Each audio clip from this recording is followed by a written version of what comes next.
Nous sommes sur la côte cantabrique autour de Ribatencela et du village de Berbès, entre la mer et les reliefs calcaires du nord de l'Espagne. Sous ce paysage se cache un socle très ancien, formé de calcaire et de roches paléozoïques, plissées et fracturées il y a plus de 300 millions d'années.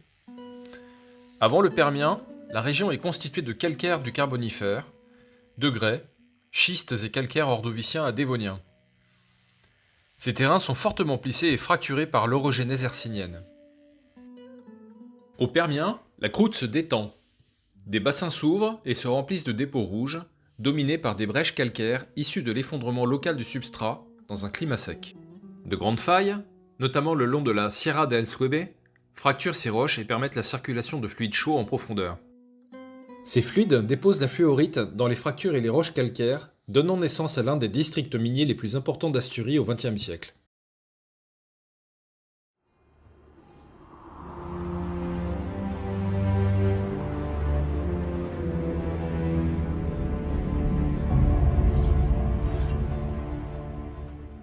L'endroit est paradisiaque, parce qu'on est magnifique, on est au bord de la mer, dans les Asturies.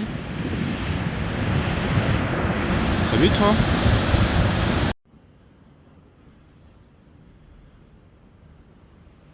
Là, on se trouve au pied du site, de la falaise, à l'abri d'un très gros bloc. Et donc là, voilà le petit trou dans lequel on creuse. Et là, on voit de la glaise. Donc ça, c'est caractéristique de la présence d'une poche. Première trouvaille, une toute petite géode avec des tout petits cristaux, mais très jolis cristaux de fluorite, avec du quartz.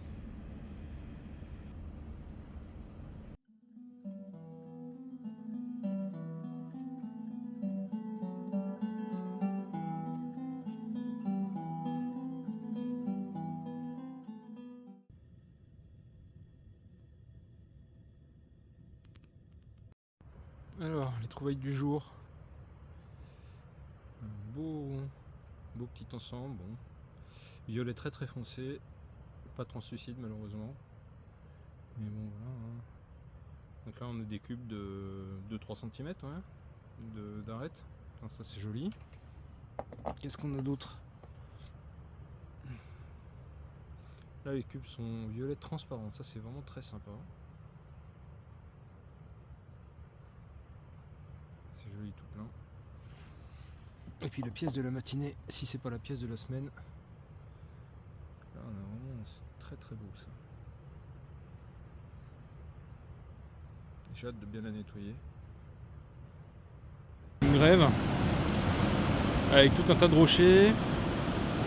C'est fragmenté, on va voir si par hasard, je vais essayer de descendre. Ça a l'air un peu scabreux, mais on va s'attarder quand même. Pour voir s'il n'y aurait pas des petits trucs à gratter, on sait jamais. Allez, je te reprends une fois en bas si jamais je trouve des trucs.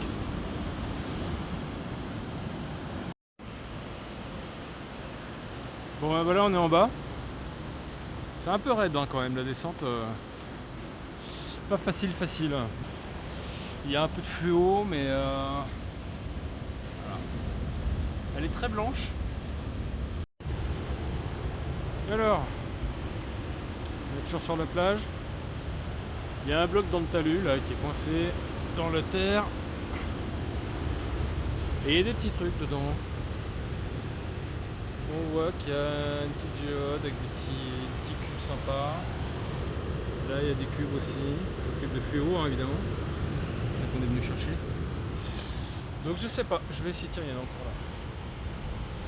Donc ça c'est la partie externe, donc je vais essayer de travailler ce bloc là, je vais le faire tomber. Il a l'air pas difficile à purger, là, il tient par miracle. Voilà l'échelle, hein. Gros bloc de 50 kg. Je vais le faire tomber, puis on va voir. On va le travailler un peu. Bon, en fait, il est balèze à faire tomber ce bloc. Il est bien scotché dans la terre meuble, bien collante. Par contre, je sais pas depuis quand il est à nu, mais il y a du violet là quand même. Hein. Il y a quand même des jolies choses dessus. Bon, c'est pas bien gros, hein. À mon doigt. Donc là on a les cubes qui font aller 1 cm pour les plus gros. Là il y a un petit bout aussi. Donc les blancs qu'on a vus tout à l'heure, bah je sais pas. Je sais pas pourquoi ils sont blancs. Allez, bon. J'hésite à essayer de rattraper ce petit bout là qui est sympa. Bon, je vais voir. Je te reprends. Ok, alors le bloc est tombé. Il a dévalé de 3 mètres. Et en fait, il est pas mal ce bloc.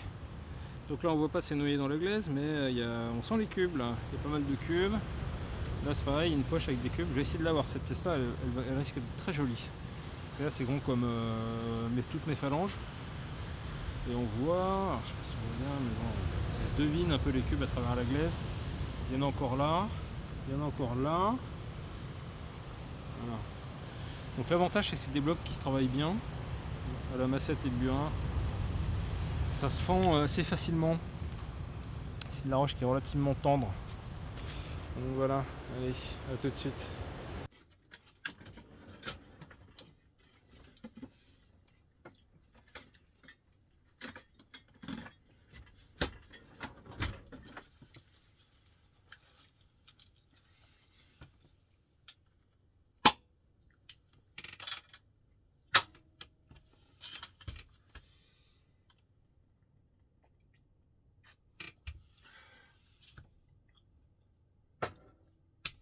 Salut, c'est le journal de bord.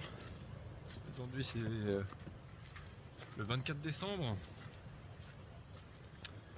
Et pour Noël, cette année c'est un petit trip en Espagne pour les cailloux. Troisième et dernier jour à Berbès. Que dire? La pêche est plutôt bonne, hein. Le site est génial. C'est magnifiquement situé. C'est accessible. Là on est à Noël donc c'est très tranquille. Je vois quasiment personne alors qu'on est vraiment au bord de l'Atlantique, hein, du golfe de Gascogne. Dernière matinée de prospection, puis après on va se rentrer tranquille. Là il y a un petit bloc de barite. Quand on le retourne, beau violet là, ça crache bien, c'est con, c'est pas des cubes.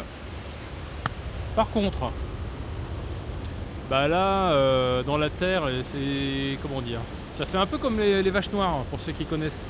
Donc là on a un talus qui est c'est une terre, bon c'est pas du tout la même nature géologique évidemment, hein, mais c'est un peu l'idée, c'est-à-dire que là on a des cailloux qui sont pris dans la terre, un peu agglomérés.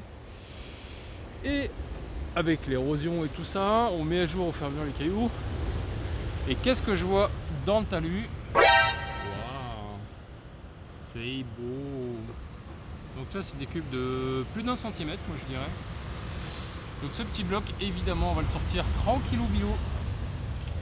Et on va voir ce que ça donne. Et du coup, je vais peut-être rester un peu plus longtemps que prévu, même si je suis tout mouillé. Alors, pour la session de ce matin, il pleut. Clairement, il pleut. Mais on a un gros avantage. C'est qu'on est à l'abri d'un énorme rocher. Alors c'est le frère jumeau de celui-là, qui doit faire plusieurs centaines de tonnes, hein. Il doit faire de bien faire 6 mètres par 6 mètres. 6 mètres de haut, 6 mètres de large et puis 6 mètres de profondeur. Et sauf que il était rattaché, en fait c'était un gros bout qui était 2 fois plus gros. Et là on est à l'abri du deuxième bout. Ça a dû dévaler la pente, ça a dû faire du vilain quand c'est tombé ça. Il valait mieux pas être en dessous, hein, évidemment. Et du coup là on est sous un surplomb rocheux, ce qui nous permet d'être à l'abri même quand il pleut. Donc on va creuser, on va continuer à creuser pour cette dernière session. Ce petit tas de terre, et puis avec un peu de bol on fait des jolies choses.